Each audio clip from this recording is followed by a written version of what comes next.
नमस्कार, आप देख रहे हैं एमपी टॉक और मैं हूं भुवन शांतनु। उत्तर प्रदेश से आई एक ऐसी खबर जिसने हर संवेदनशील दिल को झकझोर कर रख दिया है। एक ही कमरे में मिली माँ, बेटे और बहू की लाश और उसी कमरे में बीचों बीच खिलौने से खेल रहा था 6 महीने का मासूम बच्चा। वो मासूम नहीं जानता था कि वो जिनके बीच खेल रहा है वो अब कभी उसकी हंसी सुन नहीं पाएंगे। मंजर इतना खौफनाक था कि देखने वालों की आंखें भर आई।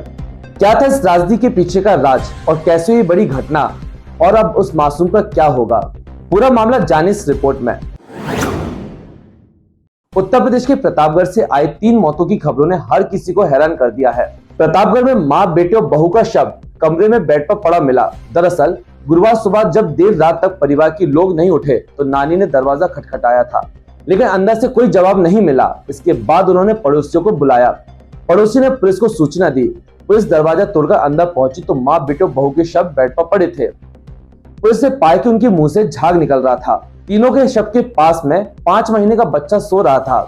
पुलिस की शुरुआती जांच में सामने आया कि तीनों ने सुसाइड किया है।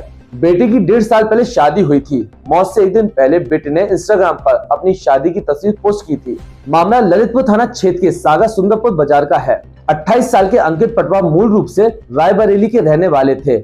उनकी मां आशा उम्र 48 और पिता राकेश का 25 साल पहले तलाक हो गया था। तभी से अंकित अपनी नानी यशोदा देवी उम्र 80 के साथ ननिहाल में रह रहे थे। नानी अक्सर बीमार रहती थी।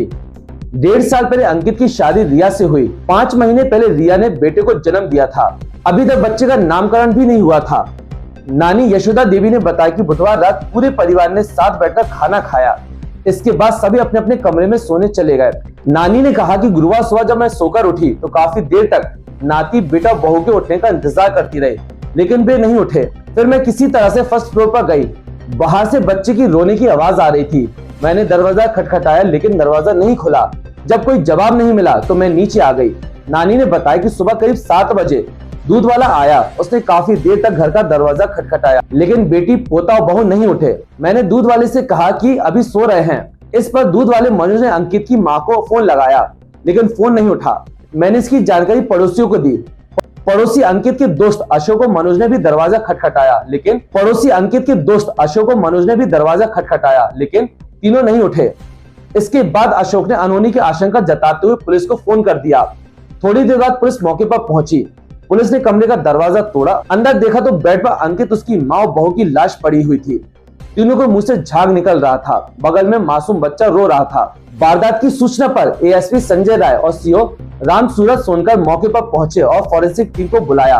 पुलिस ने घटना की जानकारी अंकित के पिता और रिया के परिजनों को दी। शवों को पोस्टमार्टम के लिए भेज दिया गया है। एसएसपी ने बताया कि कमरे में मां, बेटे और बहू के शव मिले हैं। उनके मुंह से झाग निकल रहा था। शरीर पर किसी भी तरह की बाहरी चोट नहीं मिली है। शवों को पोस्टमार्टम के लिए भेजा गया है। रिपोर्ट के बाद ही मौत के कारणों की पुष्टि हो सकेगी। ये सिर्फ एक खबर नहीं, एक चेतावनी है, एक समाज की सच्चाई है जिसे अनदेखा नहीं किया जा सकता। जुड़े रहिए एमपी टॉक के साथ। मैं हूं भुवन शांतनु।